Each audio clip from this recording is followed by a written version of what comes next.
নমস্কাৰ, মই বাবুল। সকলোকে মোৰ ইউটিউব চেনেল অসম আমাৰ ৰূপহীলৈ স্বাগতম জনাইছোঁ। আৰু আজি এনেকুৱা এটা কথাক লৈ আপোনালোকৰ মাজত নতুন এটা ভিডিঅ' বনাব লৈছোঁ, যিটো কথা মই নিজেও জানিবলৈ চেষ্টা কৰিম, লগতে আপোনালোকৰ পৰাও মোৰ তলৰ কমেণ্ট বক্সত কিছু কথা জানিবলৈ চেষ্টা কৰিম। প্ৰথমতে কওঁ, সকলোৱে এইটো মোৰ নতুন চেনেল ছাবস্ক্ৰাইব কৰিব, লগতে ভিডিঅ'টো শ্বেয়াৰ কৰিব, যিমান পাৰে আনজনকো দিব। বৰ্তমান সমগ্ৰ বিশ্বত যি কৰোণাই আতংকময় সৃষ্টি কৰিছে আৰু সমগ্ৰ বিশ্বৰ মানৱ সমাজ এই সময়ত সংকটৰ ফালে গৈছে আৰু সকলো মানৱ সমাজে একত্ৰিত হৈ পেলাই কৰোণাৰ বিৰুদ্ধে যুঁজিব লগা হৈছে। আৰু সেই সময়তেই সমগ্ৰ বিশ্বৰ সমান্তৰালভাৱে আমাৰ ভাৰতবৰ্ষতো সমগ্ৰ মানৱ সমাজ বিপদৰ সন্মুখীন হৈছে, সমগ্ৰ মানৱ সমাজ সংকটত ভুগিছে। আৰু সেই সময়তে আমাৰ দেখা গৈছে ভাৰতবৰ্ষত, বিশেষকৈ আমাৰ অসমত দুটা বস্তু চৰ্চালৈ আহিছে। এটা হৈছে দিল্লী নিজামুদ্দিন মৰকজ, আনটো হৈছে তবলিগ। আৰু এই সময়ত দেখা গৈছে যে মই সংবাদ মাধ্যমতো চাইছোঁ, কিছুমান টক শ্ব' হৈছে, বিভিন্নজনে বিভিন্ন প্ৰতিক্ৰিয়া প্ৰকাশ কৰিছে তবলিগক লৈ বা দিল্লী নিজামুদ্দিন মৰকজক লৈ, বা ছ'চিয়েল মিডিয়াত ফেচবুক, ইউটিউব, টুইটাৰ, যে হোৱাটছআপ যিমানতে হওক বা একাংশই বিভিন্ন ধৰণৰ প্ৰতিক্ৰিয়া প্ৰকাশ কৰিছে। কিন্তু এই সময় এটা কথা সেইসকলক মই প্ৰথমতে ক্লিয়াৰিফিকেশ্যন দিব বিচাৰিছোঁ যে নিজামুদ্দিন মৰকজে হওক বা তবলিগে হওক কেতিয়াও বেয়া হ'ব নোৱাৰে। হয়তো তাত যোৱা কোনোবা ব্যক্তি বেয়া হ'ব পাৰে, কোনোবা ব্যক্তিয়ে কিছুমান নীতি নিয়ম উলংঘা কৰিব পাৰে, কিন্তু সেই বুলিয়েই যে নিজামুদ্দিন মৰকজ বা তবলিগ বেয়া, সেই কথাটো আমি কেতিয়াও ক'ব নোৱাৰোঁ। এতিয়া মই আপোনালোকক প্ৰথমে জনাম যে দিল্লী নিজামুদ্দিন মৰকজ কি। আৰু যেতিয়া দিল্লী নিজামুদ্দিন মৰকজৰ বিষয়ে আপোনালোকক জনাম, তাৰ সমান্তৰালভাৱে তবলিগৰ কথাটো আহিব, কাৰণ এটাৰ আনটোৰ সম্পৰ্কীয়, এটাৰ অবিহনে আনটো কেতিয়াও সফল নহয়।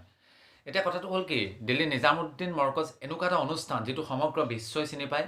সমগ্ৰ বিশ্বৰ যিসকলে ইছলাম শিকিব চেষ্টা কৰে সেইসকল দিল্লী নিজামুদ্দিন মৰকজত আহে। আৰু মই যিমান দূৰলৈকে জানো, আজিলৈকে নিজামুদ্দিন মৰকজত যোৱা যিমানজনক সুধিছোঁ, যিমানজনক লগ পাইছোঁ, তেখেতসকলৰ পৰা এটা উত্তৰে পাইছোঁ যে তেখেতসকলে যেতিয়া নিজামুদ্দিন মৰকজত যায়, তাৰ পূৰ্বে হয়তো যদি কোনোবা বেয়াও থাকে, তাত গৈ পেলাই এনেকুৱা ধৰণৰ শিক্ষাদান তেখেতসকলক প্ৰদান কৰে।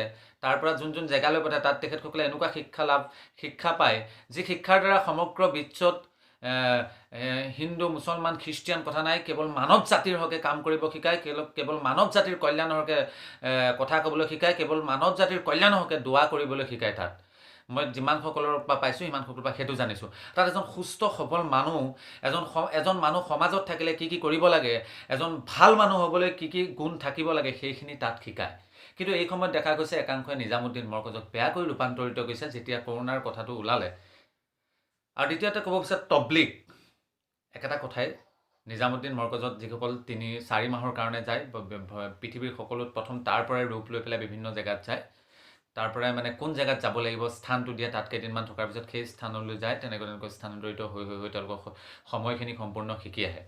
এতিয়া তবলিগ এনেকুৱা এটা বস্তু, মোৰ জীৱনতো মই আগত 3 দিন তেনেকৈ 2-3বাৰ গৈছোঁ। মই কিন্তু সঁচা অৰ্থত কৈছোঁ যে মোৰ যেতিয়া কলেজীয়া জীৱন আছিলে, সেই সময়ত হয়তো মই কিছুমান সেই সময়ত ল'ৰালিৰ কালৰ কিছুমান ধেমালি কৰিছিলোঁ।